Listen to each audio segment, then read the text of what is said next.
रब्बानी दी scholar YouTube channel इल्मी, अदबी, दीनी, मिल्ली, समाजी, सकाफ़ती, तहज़ीबी, फ़लाही, तिब्बी, फ़न्नी, माशी, तिजारती, माशरती, इंतज़ामी, इनकलाबी, तहरीकी, तहक़ीक़ी, तकनीकी, तफ्तीशी, तामीरी, तालीमी व मालूमाती यूट्यूब चैनल ज़रूर सब्सक्राइब करें, लाइक करें, शेयर करें और बेल आइकॉन प्रेस करें। रब्बानी दी स्कॉलर यूट्यूब चैनल। नाज़रीन इकराम, अस्सलाम वालेकुम। Rabbani the scholar YouTube channel पर हम आपका इस्तकबाल करते हैं और आज हमारे साथ जो शख्सियत यहाँ पर जलवा अफरोज़ हैं, मैं आपका तारुफ पेश करना चाहूँगा इन अल्फाज में कि मालेगांव शहर में अपनी एक अलग शनाख्त कायम करने वाले, अपनी एक मुनफरिद शनाख्त के साथ मौसीकी के इल्म में और मौसीकी के जो सारे रमूज़ व नुकात हैं, इससे मालेगांव शहरियान को आशना करने वाली शख्सियत मोहतरम रमज़ान अब्दुल शकूर साहब, जो कि मारूफ है रमज़ान भाई फेमस से, और आप मालेगांव शहर में फेमस क्लब के रूह रवां हैं।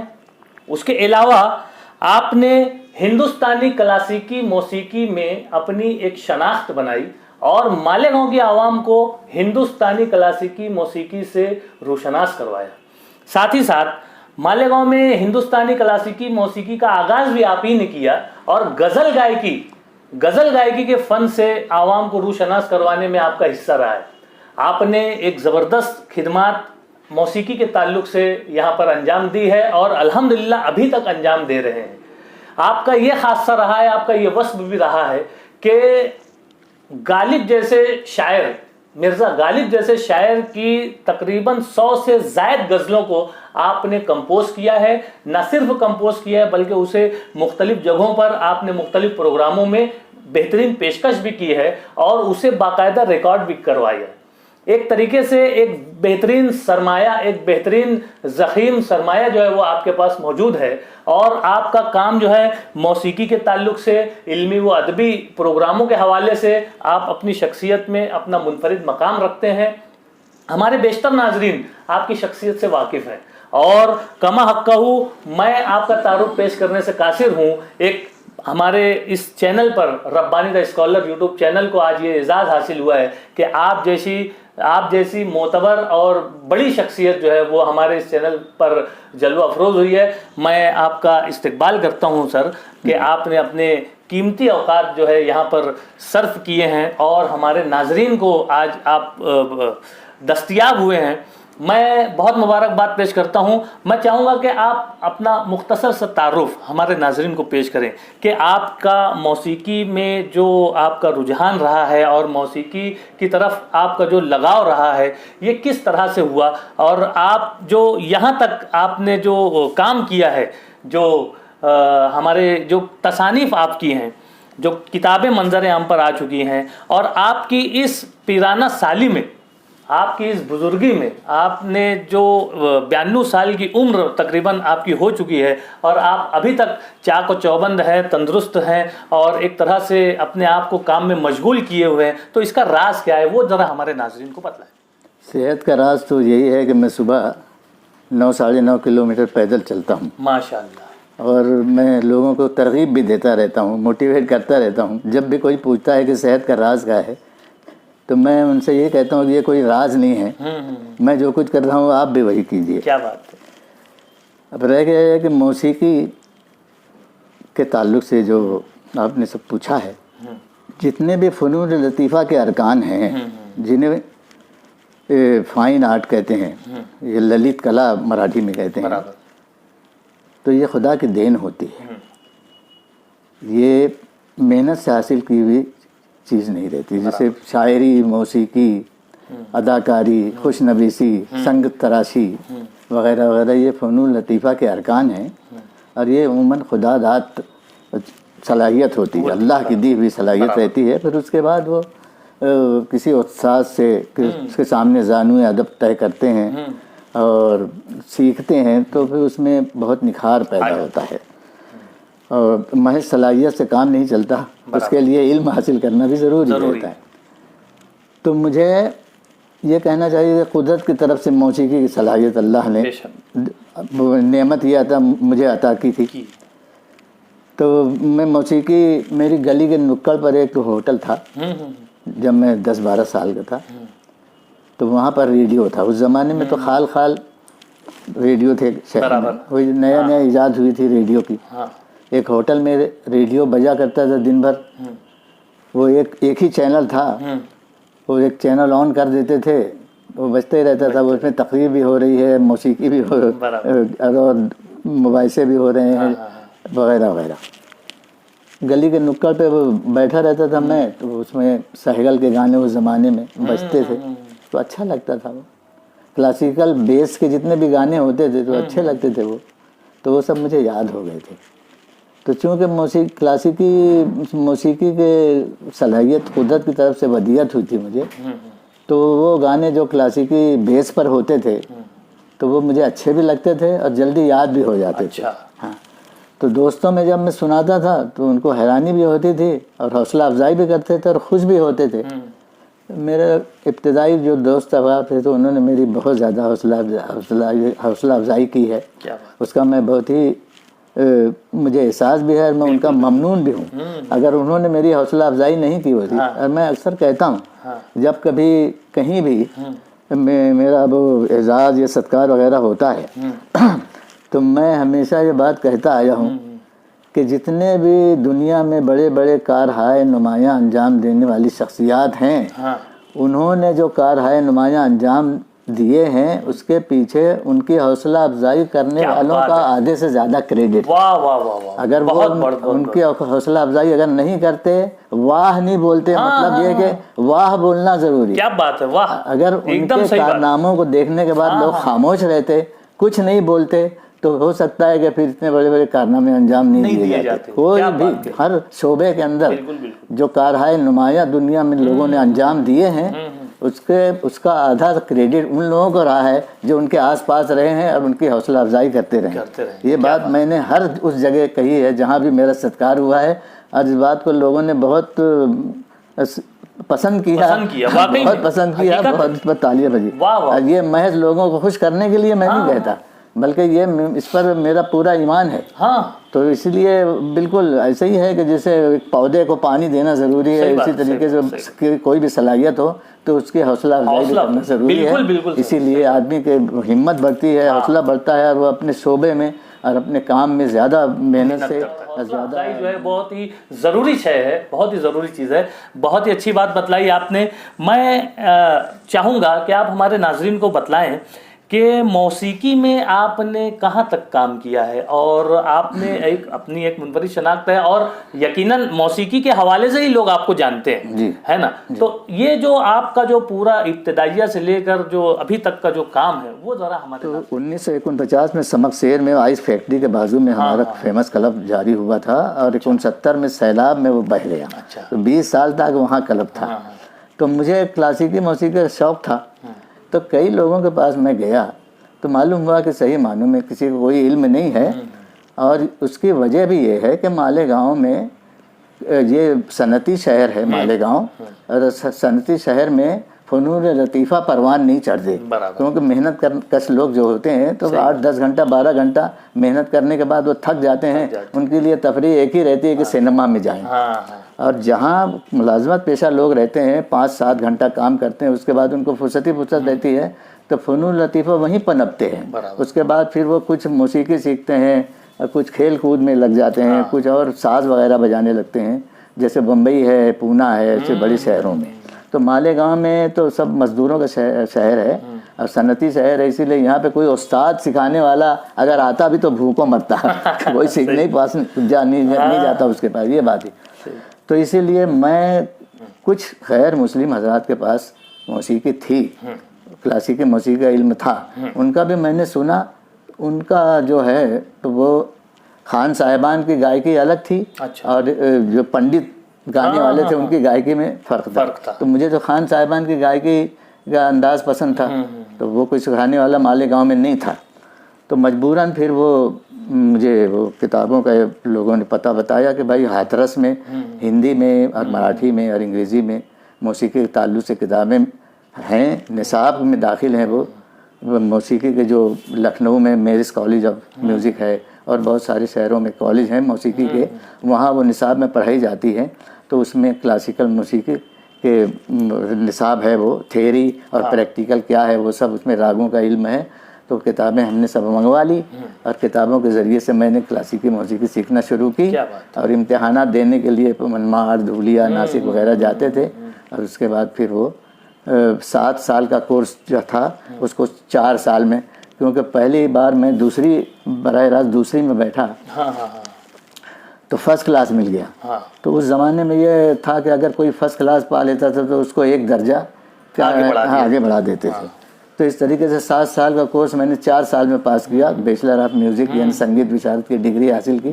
और उसके बाद में यहाँ डी.एड कॉलेज जो थी जेटी की, उसमें 20 साल तक म्यूज़िक टीचर के तौर पर ऑनररी काम करता था। तो हर पीरियड में एक नई नज़्म उनको, यानी वही टेक्स्ट बुक में जो नज़में रहती थी, हुब्बुल वतनी के गीत हैं, वतन परस्ती के गीत हैं और हमद है, नात है वगैरह, ऐसे सब गीत हैं। 20 साल तक इन्हें सिखाता रहा।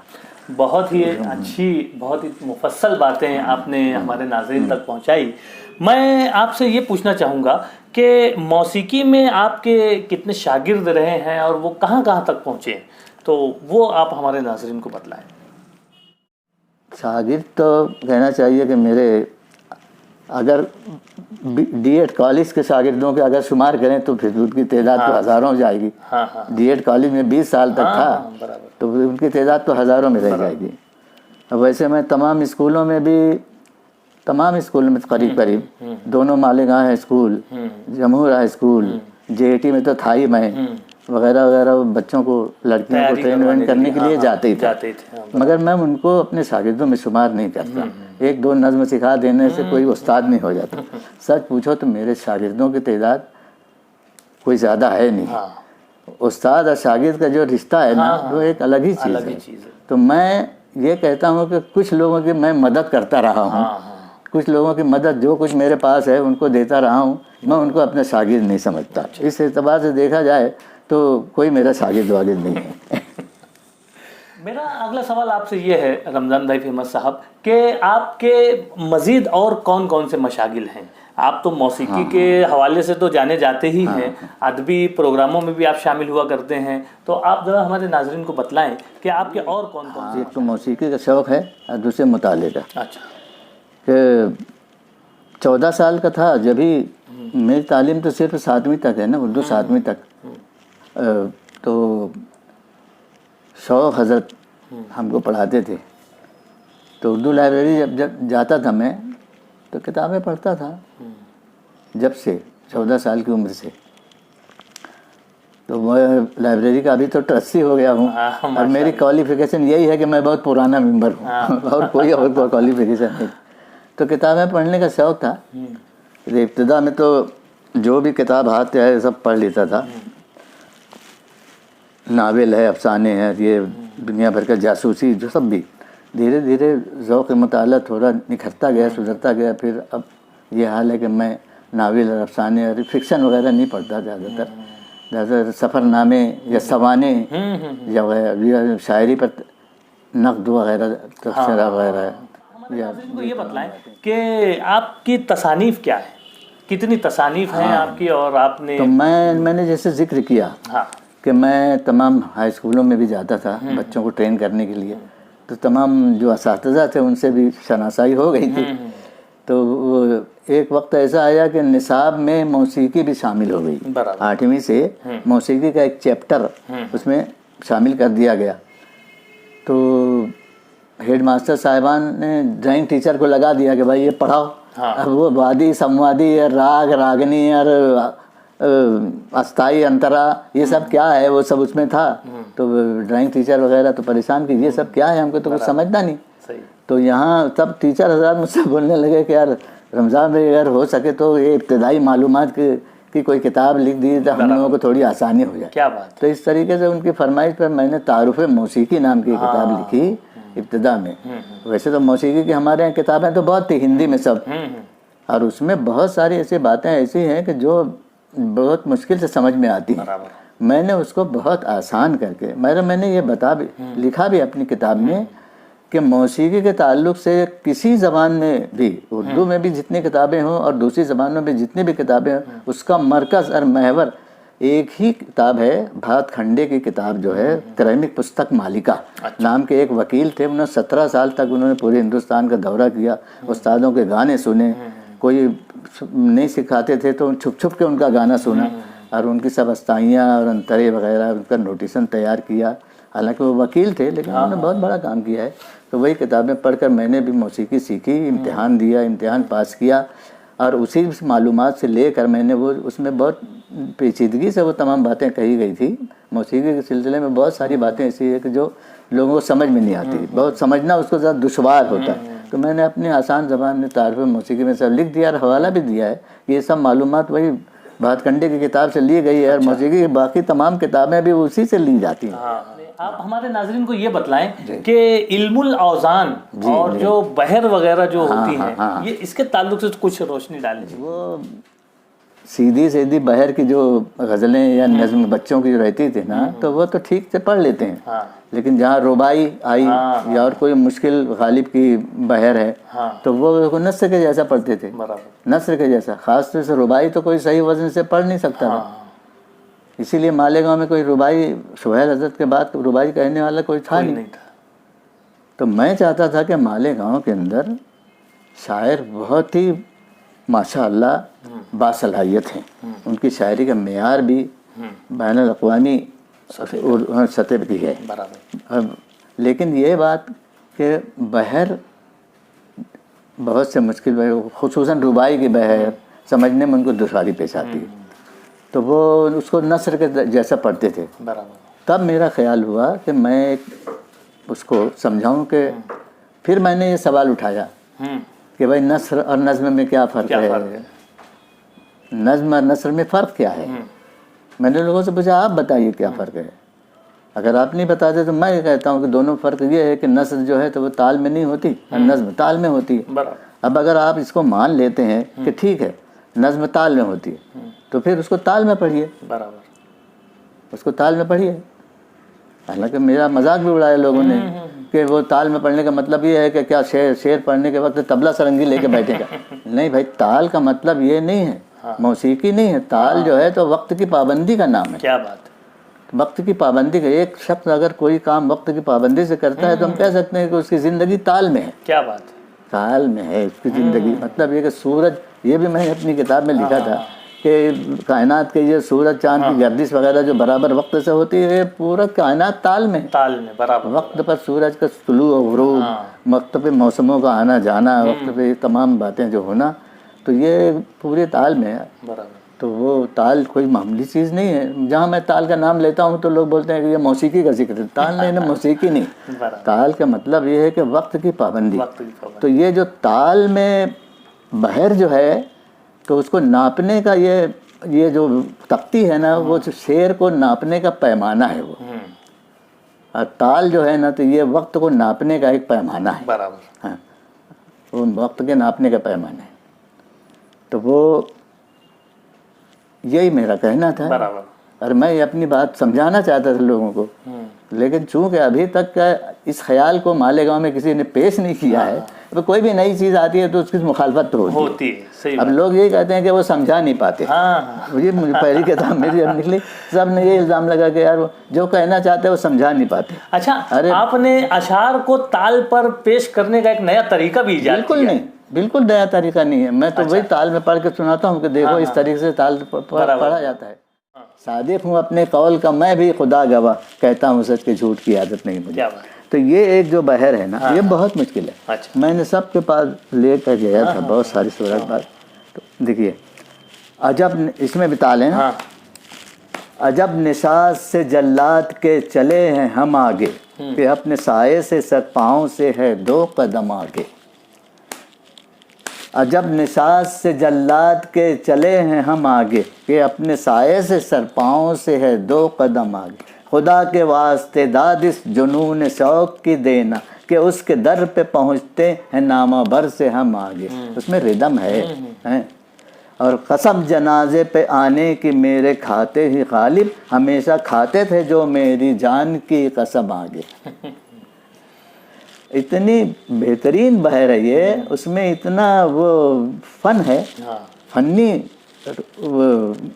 उरूज है इसमें, फन्नी उरूज है इस बहर के अंदर। मगर इसको फिर इस तरीके से, क्योंकि उस पर लोग ध्यान नहीं देते। बिल्कुल बिल्कुल, बहुत लोग ही ध्यान नहीं देते, अच्छी यही बात बात है। और बहुत ही शायराना गुफ्तगू और मौसीकी की जो रूह है वो आप यहाँ पर पेश कर रहे थे रमज़ान भाई फेमस साहब। मेरी आपके से एक दरख्वास्त है, मैं Rabbani the scholar YouTube channel पर मैं आपसे गुजारिश करता हूँ कि आप मौसीकी से शगफ रखने वाले जो हमारे शहर के लोग हैं, जो बैरून शहर के लोग हैं, जो हमारे नाजरीन हैं, तो आप उनके लिए कोई सिलसिला शुरू करें और आप अपने कीमती औकात में से कुछ लम्हा हमें इनायत करें।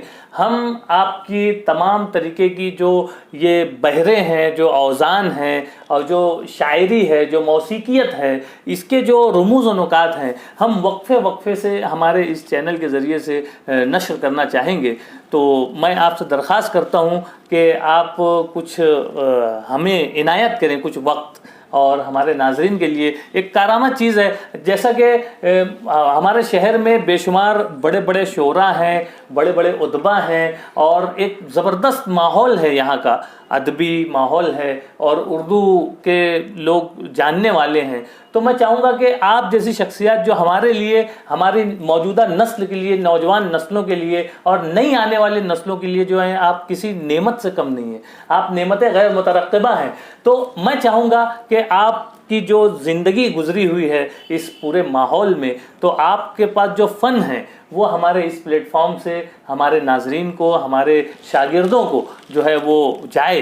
तो आपसे ये इजाज़त चाहूँगा मैं कि आप हमें इसकी इजाज़त दें और हम आपके कुछ मामलात जो हैं, कुछ ये मौसीकी के ताल्लुक़ से, कुछ बहर के ताल्लुक़ से, और आप किस तरह से अशार को ताल पर पेश कर सकते हैं, हम अपने असातिज़ा से, हमारे तलबा व तालबात से जो उर्दू के बाकायदा टीचर हैं, हम उनसे गुजारिश करेंगे कि आप ज़रूर इन रमज़ान भाई फेमस साहब की बातों को देखिए, इनको समझने की कोशिश कीजिए, और अगर आपको कुछ मज़ीद मालूमात दरकार हो तो आप बिलमुशाफ़ा मुलाकात कर सकते हैं, बिलमुशाफ़ा मुलाकात करके समझ सकते हैं और आप अपने मसाइल को हल कर सकते हैं।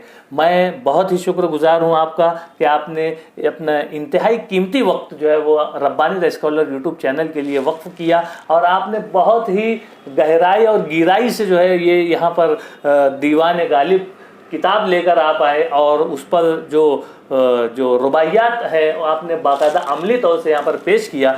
मैं बहुत मशहूर हूँ आपका, शुक्रिया, खुदा हाफिज़।